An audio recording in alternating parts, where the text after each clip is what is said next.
শরীফের 2486 নম্বর হাদিস। وعن أبي موسى الأشعري رضي الله تعالى عنه قال قال رسول الله صلى الله عليه وسلم আল্লাহর রাসূল বলেন ইন্নাল আশআরিয়িন, একটা দামি হাদিস, খেয়াল করে শোনেন।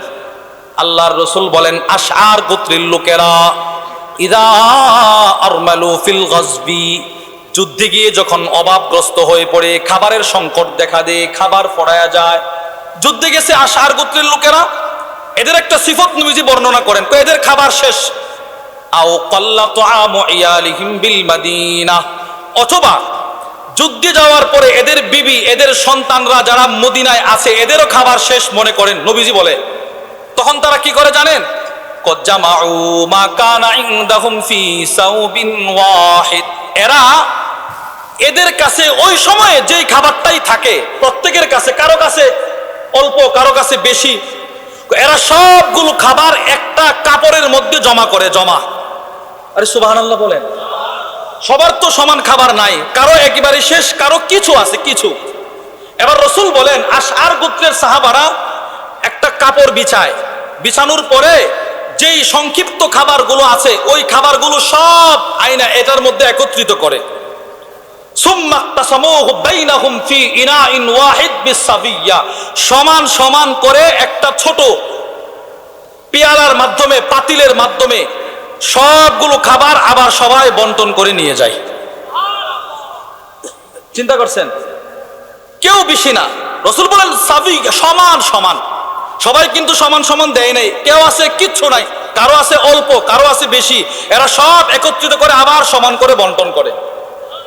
এবার আল্লাহ রাসূল এদের প্রশংসা করছে কি দেখেন, নবীজি বলেন ফাহুম মিন্নি ওয়া আনা মিনহুম, শোনো সাহাবারা, এই আশআর আমার, আমি তাদের। কি দামি কথা! এই আবু মুসা আশআরীর গোত্রের মানুষ জান্নাতে যাওয়ার জন্য নবীজির এই এক কথাই যথেষ্ট, এরা আমার, আমি এদের। 2 বুখারী শরীফের 5392 নম্বর হাদিস। وعن أبي هريرة رضي الله تعالى عنه قال قال رسول الله صلى الله عليه وسلم طعام الاثنين كافي الثلاثة, রাসূল বলেন 2 জনের খাবার 3 জনের জন্য যথেষ্ট। সুবহানাল্লাহ বলেন। বলেন তো 2 জনের খাবার কয়জনের জন্য যথেষ্ট? 3 জন। কখন যথেষ্ট? যখন 2 জন মনে করবে না আমি কম খাই, আমার ভাই বেশি খাক। বুঝেন নাই?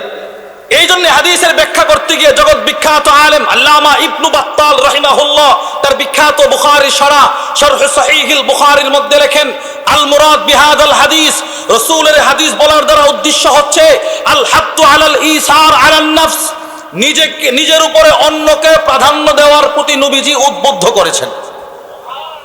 দেখছেন, নবীজি নিজে উদ্বুদ্ধ করছেন, তুমি কম আমি কম খাবো, আরেকজন বেশি খাক, এই মনোভাব থাকলে 2 জনের খাবার 3 জনের জন্য যথেষ্ট, রাসূল বলেন। 3 নম্বর হাদিস বুখারী শরীফের 602।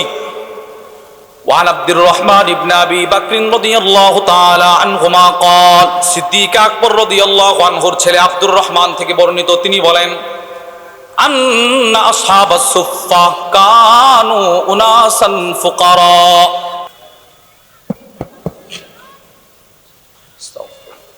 দুরূদ শরীফ পড়েন, দুরূদ শরীফ পড়েন মনে মনে। আল্লাহুম্মা সাল্লি আলা মুহাম্মাদিন ওয়া আলা আলি মুহাম্মাদ কামা সাল্লাইতা আলা ইব্রাহিম ওয়া আলা আলি ইব্রাহিম ইন্নাকা হামিদুম মাজিদ। তিনি বলেন আন্না আসহাবাস সুফফা, নিশ্চয়ই সুফফাবাসীরা, যারা সুফফায় ছিলেন নবীর কাছে ইলম শিখতেন। এই হাদিসটা খেয়াল করে শুনেন। এরা সকলেই ছিল অসহায়, দরিদ্র, ফুকারা, যাদের খাবারের ব্যবস্থা ছিল না। এবার রাসূল এক ঘোষণা করছেন, মসজিদে নববীতে একটা বয়ান করছে। বয়ানটা কি? নবীজি বলেন ওয়ান্নান নাবিয়্য সাল্লাল্লাহু আলাইহি ওয়াসাল্লাম قال মান কানা ইনদাহু তুআমু ইসনাইন, তোমাদের কারো নিকট যদি 2 জনের খাবার থাকে ফালিয়াযহাব বিসালিসিন, সে যেন তৃতীয় একজন সুফফা থেকে নিয়ে যায়। সুবহানাল্লাহ বলেন। সে যেন একজনকে লজিং হিসাবে সুফফা থেকে নিয়ে যায়। ওয়া ইন আরবা ফাখামিসুন আও সাদিস, যদি কারো ঘরে 4 জনের খাবার থাকে সে যেন 5ম অথবা 6ষ্ঠ একজন সুফফা থেকে নিয়ে যায়। এটা নবীজির আদেশ। এবার এই আদেশ সাহাবারা কিভাবে পালন করছে? আল্লামা আবু বকর ইবনু আবিদ দুনিয়া তার বিখ্যাত কিতাব কিরাত তাইফের মধ্যে নিয়ে আসছেন।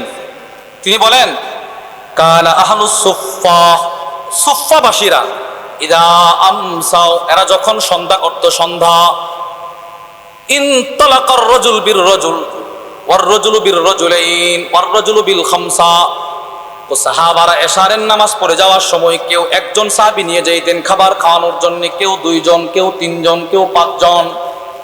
কিন্তু আম্মা সাদ ইবনে উবাদা, হযরত সাদ ইবনে উবাদা, ফাইন্নাহু কানা ইয়ানতালিকু বিসামানিনা কুল্লা লাইলা, তিনি প্রতি রাত্রে ৮০ জন সাহাবীকে নিয়ে যাইতেন খাবার খাওয়ানোর জন্য। কতজন? ৮০ জন। প্রতি রাত্রে ৮০ জন সাহাবীকে তিনি একা খাবার খাওয়াইতেন। এবার বলেন তো ওনার ভিতরে কি পরিমাণ অন্যকে নিজের উপরে প্রাধান্য দেওয়ার সিফতটা ছিল? সুবহানাল্লাহ বলেন না। শুধু উনি ৮০ জনকে খাওয়াই শেষ না, উনি সব সময় উনার ঘরের ছাদে উঠতেন, ছাদে উঠে একটা ঘোষণা করতেন। একটু চিন্তা করে দেখবেন এই ঘোষণা এই বর্তমানে কেউ করে কিনা। উনি ঘোষণা করতেন কি জানেন?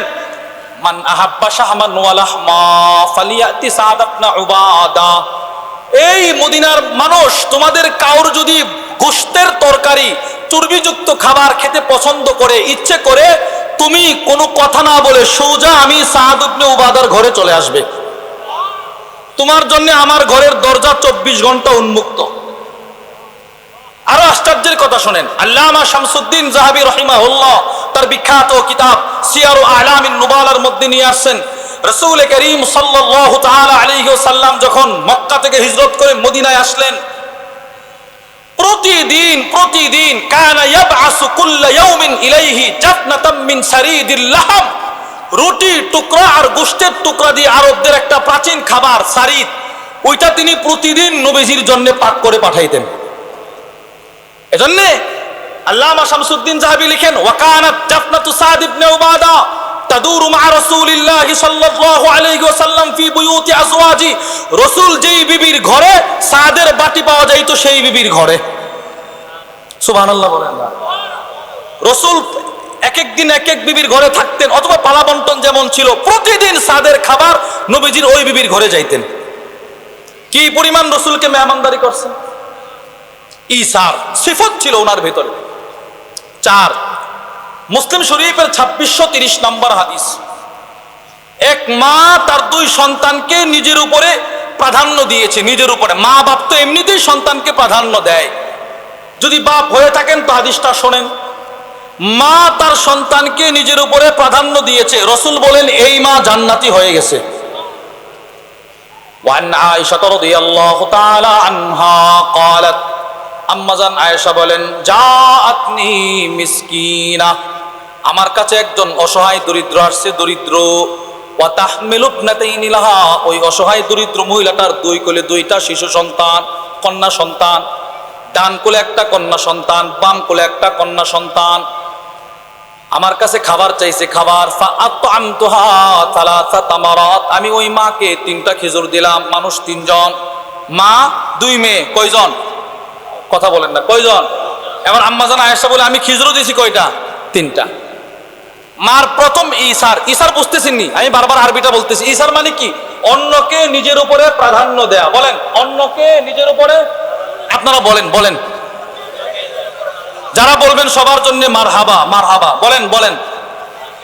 হ্যাঁ, অন্যকে নিজের উপরে কি দেওয়া? প্রাধান্য দেওয়া। আম্মাজান আয়েশা বলেন, আমি 3টা খেজুর দিলাম। মা প্রথমেই নিজে খায় নাই। আম্মাজান আয়েশা বলেন, ফাআতাত কুল্লা ওয়াহিদাতিন মিনহুমা তামরাতান, 2টা কোলের শিশুকে 2টা খেজুর মা দিয়ে দিল। এবার 2টা কোলের শিশু কোলে বসে বসে খেজুর খায় শেষ। ওয়া রাফাত ইলা ফিহা তামরাতান লিতাকুলাহা, এবার মা নিজের বন্টনের খেজুরটা খাওয়ার জন্য মুখের দিকে উত্তোলন করেছে। মা আমার খেজুরটা খাবে।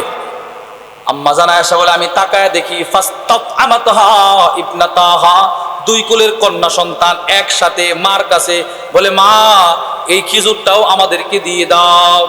একসাথে চায়া পড়ছে। আচ্ছা, এবার বলেন তো, মা কি একটা মুসিবতে পড়ছে? মার পেটেও খাবার নাই। আম্মা জান আয়েশা বলেন ফাশাক্কাতিত তামার আল্লাতী কানাত তুরিদু আন তাকুলাহা, মা যে খেজুরটা খাওয়ার জন্য ইচ্ছে পোষণ করেছিলেন ওই খেজুরটাও মা দুভাগে ভাগ করে দুইটা কন্যা সন্তানকে খাওয়ায়া দিল। নিজের উপরে কন্যাদেরকে প্রাধান্য দিছে কিনা বলেন? আচ্ছা, এইরকম প্রাধান্য আপনার মা আপনাকে জীবনে কতবার দিছে? আপনি আপনার মাকে জীবনে কতবার দিলেন? একটু হিসাব করেন তো। আমার মা আমাকে জন্মের পর থেকে কি পরিমাণ আমাকে নিজের উপরে প্রাধান্য দিল, আর আমি জন্ম হওয়ার পর থেকে, চাকরিজীবী হওয়ার পর থেকে, যেটাকে আপনারা বাংলায় বলেন নিজে প্রতিষ্ঠিত হওয়ার পর থেকে, আমি কতবার নিজের মা বাপকে আমার উপরে প্রাধান্য দিলাম। আমার উস্তাদ আমাকে কি পরিমাণ নিজের উপরে প্রাধান্য দিল, আমি আমার উস্তাদকে কি পরিমাণ দিলাম। আমার ইমাম সাহেব আমাকে কি পরিমাণ প্রাধান্য দিল। আমার সূরা শুদ্ধ না, যদি আমি ইমামের পিছনে দাঁড়িয়ে যাই তো কেমন যেন ইমাম আমার পক্ষ থেকে সূরা পড়ে নিল। এজন্য আমাদের হাকিমুন নফস আল্লামা মুফতি মুশতাকুন নবী কাসিম হাফিজাহুল্লাহ হুজুর এক ইসলামী মাহফিলে প্রোগ্রামে বলেছিলেন যে আমার মনে হয় রব জামাতের সাথে নামাজটা দিয়েছিনি সাধারণ মানুষকে জাহান্নাম থেকে বাঁচানোর জন্য। আপনি তো তেলাওয়াত শুদ্ধ নয়, আপনার তেলাওয়াত শুদ্ধ নয়, কিন্তু আপনি ইমামের পিছনে দাঁড়িয়ে গেলে আপনার তিলাওয়াত করার কোনো বিধান, আরে কথা বলেন না, বিধান দেখছেন হুজুর কি কথাটা চিন্তা করছে। তো এই ইমাম আমাকে কি পরিমাণ প্রাধান্য দিল, আমি ইমামকে কি পরিমাণ প্রাধান্য দিলাম। মা যখন দুই সন্তানকে প্রাধান্য দিল, আম্মা জান আয়েশা বলেন ফাআজাবানি শানুহা, মার এই প্রাধান্য দেওয়াটা আমার খুব আশ্চর্য লাগলো। আরে মা বুঝি এমনই হয়। মা চলে গেছে, দিন ফুরিয়ে রাত হলো, রসুল আমার ঘরে আসলেন। ফাযাকারতুল্লাযী সানাআত লিরাসূলিল্লাহি সাল্লাল্লাহু আলাইহি ওয়াসাল্লাম, নবীজির কাছে আমি মহিলার পুরা ঘটনা বর্ণনা করে শোনাইলাম। ওগো আল্লাহর রাসূল দুই মেয়েকে দিয়ে আবার নিজেরটাও দুই মেয়েকে দিয়ে নিজের উপরে মেয়েদেরকে প্রাধান্য দিছে। রসুল সাথে সাথে বলে আয়েশা ইন্নাল্লাহ ক্বাদ আওজাবা লাহা বিহাল জান্নাহ, এই প্রাধান্য দেওয়ার কারণে রব তার জন্য জান্নাত ওয়াজিব করে দিয়েছে। যাও, সে জান্নাতি হয়ে গেছে। এই চারটা হাদিস থেকে কি বুঝলেন? রসুল ঈসার প্রতি উদ্বুদ্ধ করেছে কি করে নাই? বলেন, করেছে কি করে নাই?